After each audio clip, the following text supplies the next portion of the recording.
नमस्कार दोस्तों, स्वागत है आप सबका एक और बार इस चैनल पे। तो चलिए आज की कहानी को शुरू करते हैं। मैं तैयार हूँ। आर्या ने अनन्या की बात सुनकर आत्मविश्वास से कहा। आर्या के इस जवाब पर निशा का चेहरा चमक उठा। वो अपनी कुर्सी से उठते हुए ताली बजाकर बोली, बहुत अच्छे आर्या। इसके बाद उसने अपनी मुस्कान को संजीदगी में बदलते हुए पहले अनन्या और फिर आर्या की ओर देखा। उसकी आंखों में गहरी गंभीरता छलक रही थी। अब तुम दोनों मेरी बात ध्यान से सुनो, निशा ने कहा। आर्या और अनन्या दोनों ने उसके चेहरे की गंभीरता देखकर सतर्कता से उसकी ओर देखा। निशा ने धीमे मगर सटीक शब्दों में कहना शुरू किया, अनन्या, आर्या का स्प्लिट फ्यूजन हो चुका है। ये बात अभी एक सख्त राज है और अब तुम तीसरी शख्स हो जिसे आर्या की सच्चाई पता है। मुझे भरोसा है कि ये जानकारी तुम्हारे पास सुरक्षित रहेगी। अनन्या ने बिना हिचकिचाहट के निशा की ओर देखा। उसकी आवाज में ठहराव था। तुम मुझ पर भरोसा कर सकती हो निशा। लेकिन उसकी नजर अब आर्या पर टिकी थी। वो कुछ पल चुप रही, जैसे कुछ सोच रही हो। फिर उसके माथे पर हल्की शिकन आई और उसने संदेह के साथ पूछा, लेकिन पिछले साल की स्प्रिट अवेकनिंग सेरेमनी में तो छोटी राजकुमारी ने हिस्सा नहीं लिया था। फिर कैसे? मतलब उसने अपनी बात अधूरी छोड़ दी। उसके शब्द हवा में लटक गए और कमरे में एक असहज खामोशी छा गई। निशा उसकी उलझन समझ गई। उसने गहरी सांस लेते हुए अनन्या की ओर देखा और शांत स्वर में कहा, ये एक बहुत लंबी कहानी है अनन्या। जब वक्त आएगा तब सब कुछ साफ हो जाएगा। अनन्या ने निशा की बात को स्वीकार कर लिया और आगे कुछ नहीं पूछा। उसकी आंखों में अब भी हल्की जिज्ञासा थी, लेकिन उसने उसे दबा दिया। निशा ने कमरे में फिर से हलचल लाने के लिए कहा, मुझे लगता है कि अब तुम दोनों को अकादमी के लिए निकलना चाहिए। अनन्या ने सिर हिलाते हुए कहा, हाँ सही कहा। फिर उसने आर्या की ओर मुड़कर मुस्कान के साथ कहा, चलिए छोटी प्रिंसेस। आर्या ने एक पल के लिए अनन्या को देखा और फिर निशा की ओर देखा। निशा ने हल्के से सिर हिलाया, जैसे उसे आगे बढ़ने का संकेत दे रही हो। आर्या ने गहरी सांस ली और चुपचाप अनन्या के पीछे पीछे चल पड़ी। आर्या गाड़ी की खिड़की से बाहर देख रही थी। उसकी आंखें शहर की भव्यता को निहारने में खोई हुई थी। हॉली ड्रैगन एम्पायर की इम्पीरियल कैपिटल सिटी उसकी कल्पना से भी अधिक सुंदर थी। चमचमाती सड़कों पर हलचल थी और दूर दूर तक उसी इमारतें, राजसी गलियां और सजे बाजार दिखाई दे रहे थे। उसके चेहरे पर हल्की मुस्कान आई, लेकिन इससे पहले कि वो और देख पाती, गाड़ी धीमी हो गई। कुछ ही पलों में गाड़ी एक विशाल गेट के सामने आकर रुक गई। गेट के ऊपर बड़े और चमकते अक्षरों में लिखा था, रॉयल वेपन एकेडमी। आर्या ने गाड़ी का दरवाजा खोला और बाहर कदम रखा। तभी अनन्या की सख्त और स्पष्ट आवाज उसके कानों में गूंजी, हमें अंदर जाना चाहिए। आर्या ने सिर हिलाया और किसी आज्ञाकारी बच्चे की तरह चुपचाप अनन्या के पीछे चल पड़ी। उसके कदम अनन्या के हर कदम से मेल खा रहे थे। जैसे ही वे एकेडमी के गलियारों से गुजरे, आर्या ने देखा कि अनन्या को देखते ही हर कोई रुक रुक कर उसे ग्रीट कर रहा था। Good afternoon ma'am. अनन्या ने हल्की मुस्कान और सिर हिलाकर जवाब दिया, लेकिन उसकी चाल में आत्मविश्वास बरकरार था। आर्या उसके पीछे पीछे चलते हुए उन नजरों को महसूस कर सकती थी जो उस पर टिकी थी। फुसफुसाहट शुरू हो गई थी, ये लड़की कौन है? मैडम अनन्या के साथ ये क्या कर रही है? लगता है शायद उनकी रिश्तेदार होगी। हाँ यही हो सकता है, मैडम अनन्या के साथ वैसे भी कोई नहीं आता। आर्या ने उन आवाजों को सुना, लेकिन उनकी ओर ध्यान नहीं दिया। वो सिर झुकाए अनन्या का अनुसरण करती रही। उसकी सोच इस नए माहौल को समझने में लगी थी। अनन्या का ऑफिस। कुछ देर बाद वे एक कमरे के सामने रुके। अनन्या ने दरवाजा खोला और भीतर चली गई। आर्या ने भी एक गहरी सांस ली और उसके पीछे पीछे कमरे में कदम रखा। अनन्या का ऑफिस शानदार था। दीवारों पर शस्त्र की विभिन्न डिजाइन के चित्र टंगे थे। लकड़ी की एक विशाल मेज कमरे के बीचों बीच में था, जिस पर कई फाइलें और दस्तावेजें करीने से रखी थी। खिड़की से बाहर एकेडमी का विशाल प्रांगण दिखाई दे रहा था। अनन्या ने मेज के पीछे वाली कुर्सी पर बैठते हुए कहा, आर्या तुम बैठो। आर्या ने सिर हिलाया और कमरे के एक कोने में रखी कुर्सी पर बैठ गई। जैसे ही आर्या कुर्सी पर बैठी, कमरे की खामोशी में अनन्या की सख्त आवाज गूंज उठी, आर्या अगर तुम्हें अपनी पहचान छिपानी है तो समझ रही हो ना तुम्हें क्या करना है।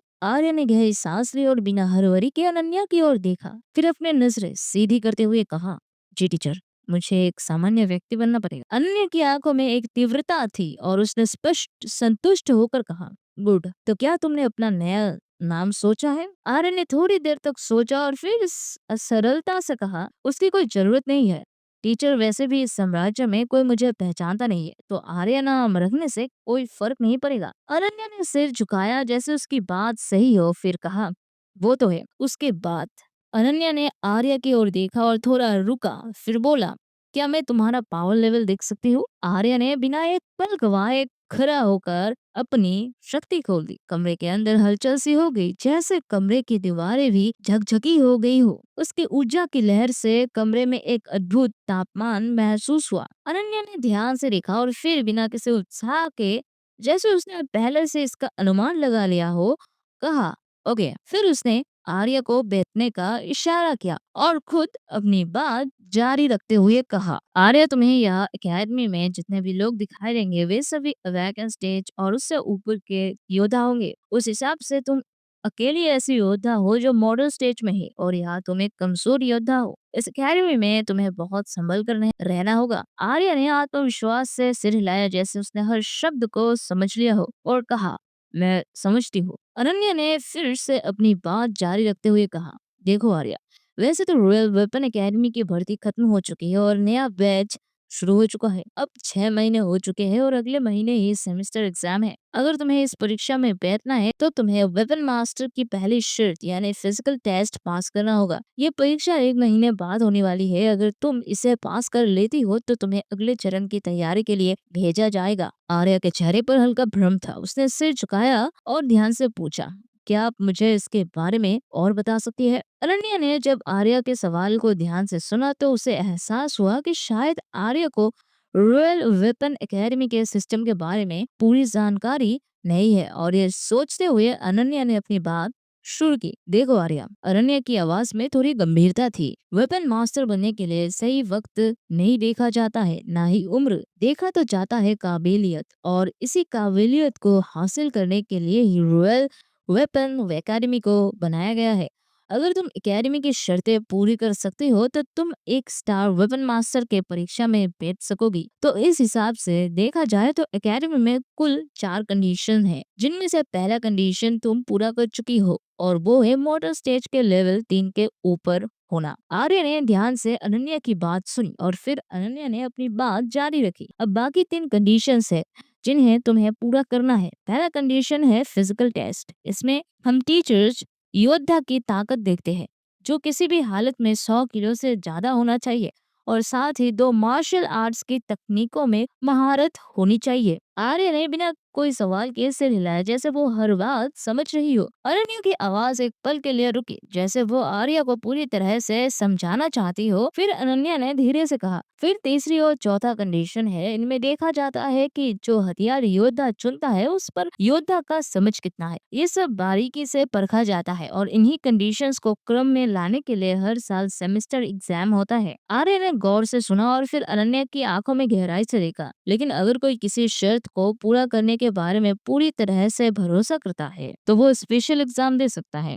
आर्य ने अनन्या की पूरी बात को एब्जॉर्ब किया और फिर गहरी सांस लेते हुए पूछा, टीचर, तो फिर एकेडमी की ट्रेनिंग खत्म कर वेपन मास्टर के एग्जाम में बैठने में कितना वक्त लगेगा? अनन्या ने एक पल को चुप रहकर आर्य की आंखों में देखा। वो जानती थी कि आर्य के भीतर आत्मविश्वास और शक्ति है, पर उसे ये भी समझना था कि प्रक्रिया कितनी जटिल हो सकती है। वैसे तो समय योद्धा के टैलेंट पर निर्भर करता है, लेकिन औसतन ये ट्रेनिंग 2 साल की होती है, और तुम अभी 18 साल की हो, तो उस हिसाब से 20 साल के होते होते मेरे गाइडेंस में आराम से एक स्टार वेपन मास्टर बन जाओगे। आर्य के दिमाग में जैसे ही 2 साल का समय सुना के अंदर एक बेचैनी की लहर दौड़ गई। उसने अपने आप से धीरे धीरे कहा, 2 साल नहीं, मेरे पास तो इतना वक्त नहीं है। और फिर उसने अपने आप को शांत करने की कोशिश की। कूल आर्या, इतना घबराना क्यों? वैसे भी मैंने तो कंडीशन 2 पूरी कर ली है। लेकिन तभी अनन्या की आवाज ने उसे बाहर खींच लिया और उसके विचारों का ध्यान भंग कर दिया।